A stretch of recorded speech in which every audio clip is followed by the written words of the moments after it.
नमस्कार, मैं मनीषा और आप देख रहे हैं उद्योग टीवी। भारत हमेशा से ही संतों की भूमि रही है और आज हम ऐसे ही एक संत के बारे में आपके समक्ष चर्चा करेंगे। दिल्ली के ग्रामीण अंचल बवाना और पूट खुर्द गांव के बीच निर्जन वन हुआ करता था। घनघोर जंगल में बाघ, चीता जैसे आदमखोर जानवर रहते थे। बात 1857 ईस्वी की है। जंगल में कुछ ग्वाले अपनी गाय के साथ भटक गए। ग्वालों के साथ एक संत दिखाई दिए। शरीर पर मिट्टी की परतें जमी थी। पास में एक धुनी प्रज्वलित थी।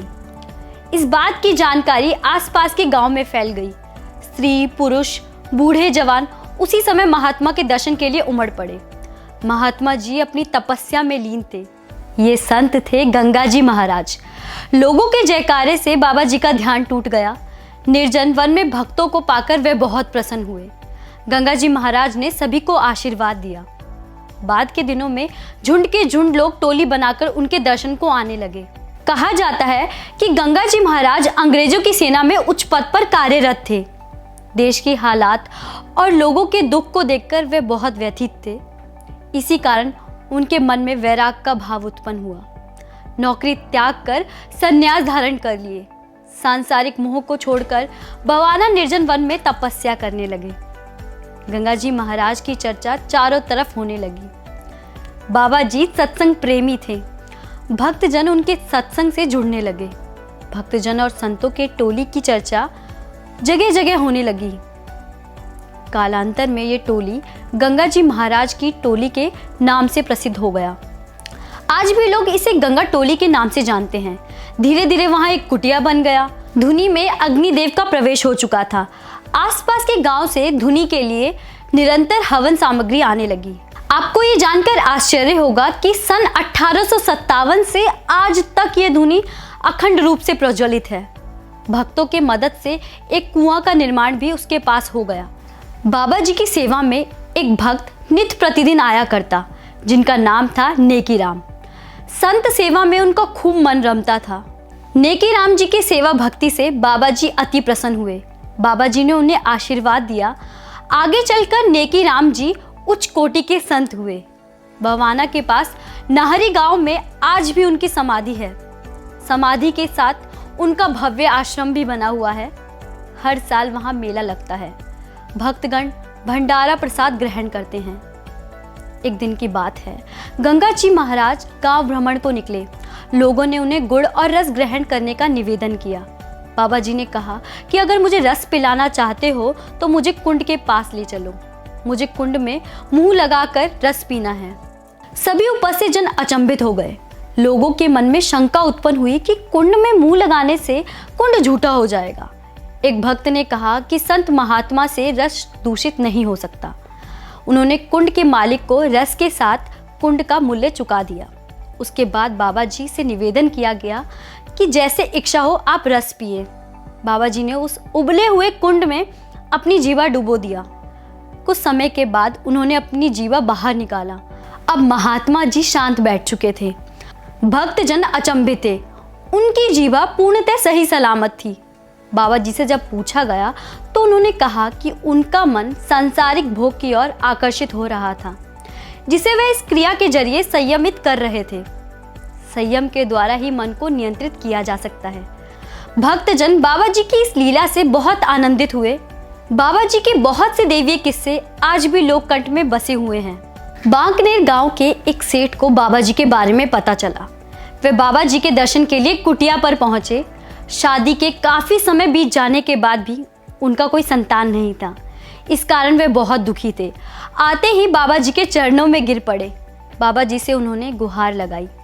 संत तो मानव कल्याण के लिए ही लोगों के बीच आते हैं। गंगा जी महाराज ने उन्हें आशीर्वाद दिया। 1 साल पूर्ण होने से पहले ही उनके घर संतान प्राप्ति हुई। गाजे बाजे के साथ वे संतान लेकर बाबा जी के पास पहुंचे। गंगा जी महाराज ने उन्हें आशीर्वाद दिया। प्रसाद के रूप में भंडारा का आयोजन किया गया। भक्तों में बाबा जी के प्रति श्रद्धा और विश्वास प्रगाढ़ होने लगा। गंगा जी महाराज अष्ट सिद्ध प्राप्त महात्मा थे। एक दिन की बात है, बाबा जी अपनी धुनी के साथ ध्यान मग्न थे। रात का समय था। गांव के कुछ लोग सेवा सत्संग के लिए बाबा जी के पास आए। लोगों ने बाबा जी को आवाज लगाई, कोई उत्तर नहीं मिला। बाबा जी का शरीर पूर्णतः शांत और स्थिर था। लोगों ने उनके नब्ज को टटोला, धड़कन बंद पड़ी थी, मतलब बाबा जी में जान नहीं था। सभी रट लगाते हुए गांव लौट गए। लोगों तक ये बात आग की तरह फैल गई।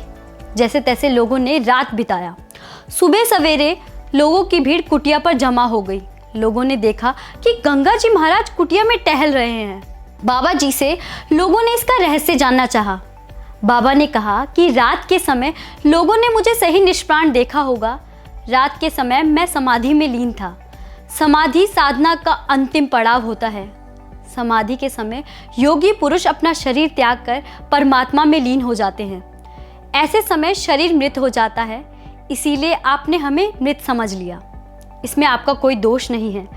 गंगा जी महाराज में लोगों की भक्ति प्रबल होती गई।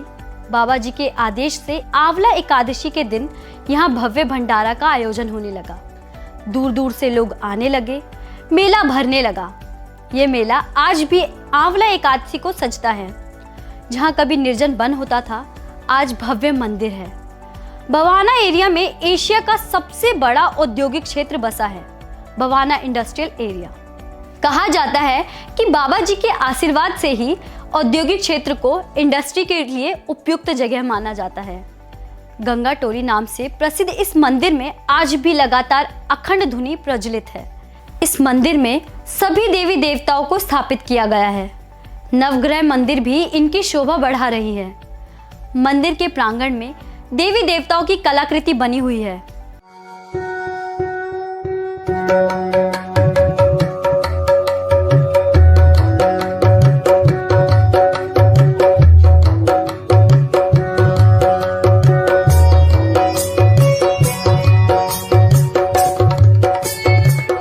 बवाना इंडस्ट्रियल एरिया के विकास होने से दूर दूर के भक्त यहाँ आने लगे हैं। इस क्षेत्र में कई तरह के उद्योग धंधे चल रहे हैं। बवाना इंडस्ट्रियल एरिया में शनिवार को छुट्टी रहती है। इस दिन गंगा टोली मंदिर में भक्तों का तांता लगा रहता है। गंगा जी महाराज की कृपा दृष्टि आप सब पर बनी रहे। एक निवेदन कि चैनल को सब्सक्राइब जरूर करें, लोगों को शेयर भी करें। मंगल कामना के साथ विदा चाहती हूँ। आप देखते रहिए उद्योग टीवी। धन्यवाद।